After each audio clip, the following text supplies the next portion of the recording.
1950 से लेकर 1979 तक ईरान और इजराइल दोनों मित्र हुआ करते थे। 1948 में जब इजराइल का उदय होता है तो ईरान दूसरा मुस्लिम देश था जिसने इजराइल को राष्ट्र की मान्यता प्रदान की। अनौपचारिक रूप से की, लेकिन मान्यता प्रदान की। अरब राष्ट्रों में वो पहला राष्ट्र। 1950 में मोसदेक की सरकार आती है। ईरान में जो लोकतांत्रिक मूल्यों के समर्थक थे, जो पश्चिम अमेरिका और ब्रिटेन के विरोधी थे, उनने देश में राष्ट्रीयकरण करना चाहा तेल उद्योग का। जो अमेरिका और ब्रिटेन को ये बात अच्छी नहीं लगी, उन्होंने ऑपरेशन एजेक्स के तहत मोसदेक की सरकार को हटा दिया और तख्ता पलट करके शाह मोहम्मद रजा पहलवी को ईरान का शासक बनाया।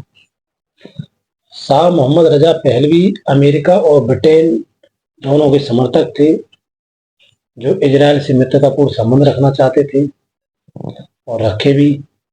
इजराइल को तेल निर्यात किया गया, उद्योग धंधे आपस में किए गए। बदले में इजराइल ने तकनीकी, कृषि में यूज होने वाली तकनीकी और हथियारों का निर्यात किया ईरान को। अमेरिका और ब्रिटेन के प्रभाव में आके शाह मोहम्मद रजा पहलवी ने ईरान में पश्चिमीकरण और आधुनिकीकरण के बहुत सारे काम किए। मामला सही चल रहा था। साल आता है 1967 का।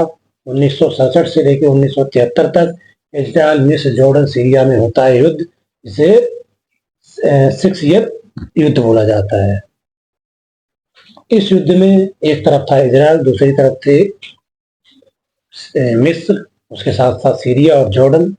उसके समर्थन में थे सऊदी अरब, कुवैत, सूडान, लीबिया, लेबनान। ये सारे देश मिस्र को समर्थन दे रहे थे। फिर भी इजराइल ने सारे देशों को एक साथ मिलकर हरा दिया और स्वेज नहर को खोल दिया गया। विवाद स्वेज नहर का था उस टाइम, जो मिस्र ने बंद कर दी थी। इसमें इजराइल का साथ दिया था अमेरिका और ब्रिटेन ने। उसके बाद संबंध ईरान के और इजराइल के सही चलते रहे 60 और 70 के दशक। साल 1979 में ईरान में होती है इस्लामिक क्रांति और अयतुल्ला खमेनी के नेतृत्व में ईरान बन जाता है इस्लामिक राष्ट्र। यहीं से ईरान इजराइल संबंध बिगड़ते हैं और शत्रुतापूर्ण हो जाते हैं। संबंध बिगड़ने के 4-5 मुख्य कारण हैं, जैसे धार्मिक कारण, ईरान इस्लामिक राष्ट्र है, कट्टर इस्लामिक, और जब इजराइल यहूदी राष्ट्र है। दूसरा, ईरान फिलिस्तीन का समर्थक है, कट्टर समर्थक, और इजराइल फिलिस्तीन का विरोधी, खत्म करना चाहता है। ईरान हिजबुल्लाह हमास का समर्थन करता है, जो आतंकवादी संगठन है जो इजराइल को नुकसान पहुंचाते हैं, और इजराइल हिजबुल्लाह हमास को बर्दाश्त नहीं करता है। राजनीतिक कारण ये है कि ईरान मध्य पूर्व में प्रभुत्व चाहता है और ईरान भी चाहता है। तो राजनीति में दोनों की प्रतिद्वंद्विता है, क्योंकि दोनों मध्य पूर्व में अपना प्रभुत्व चाहते हैं। जैसे सीरिया, यमन में दोनों के हितों का टकराव होता रहता है। ईरान और इजराइल दोनों अलग अलग गुटों के समर्थक हैं, सीरिया, यमन, लेबनान में। सबसे मुख्य कारण है ईरान का परमाणु कार्यक्रम, जो इजराइल बोलता है कि अगर ईरान ने परमाणु हथियार बना लिए तो वो इजराइल का खुदा खत्म कर सकते हैं। और यही प्रमुख कारण बनते हैं ईरान इजराइल के झगड़े के।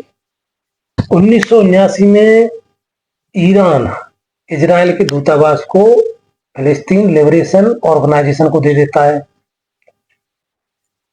1979 में ही ईरान अमेरिका के 52 दूतावास में रहने वाले नागरिकों को किडनैप कर लेते हैं, ईरानी छात्र, और इसके बदले में शाह मोहम्मद रजा पहलवी की रिहाई हो चाहते हैं कि अमेरिका उनको छोड़ दे। उसके बाद ईरान उनके नागरिकों को छोड़ेगा। तो अमेरिका से भी संबंध खराब हो जाते हैं, इजराइल से भी संबंध खराब हो जाते हैं। ईरान अमेरिका को बड़ा शैतान और इजराइल को छोटा शैतान बोलता है। और 1984 में जॉर्ज डब्ल्यू बुश की सरकार ईरान को दुष्ट देश, एक्सेस ऑफ एविल्स बोलती है, जिससे ईरान चिढ़ जाता है। 2015 में ईरान अमेरिका में एक संधि होती है, JCPOA, जिसके तहत ईरान पे बहुत सारे सैंक्शन हटा दिए जाते हैं व्यापार करने के लिए, और इसके बदले में ईरान अपना परमाणु कार्यक्रम स्थगित करता है। 2018 में डोनाल्ड ट्रंप ये संधि से बाहर हो जाते हैं एक तरफा। इजराइल डोनाल्ड ट्रंप का समर्थन करता है, ईरान को ये बात बुरी लगती है।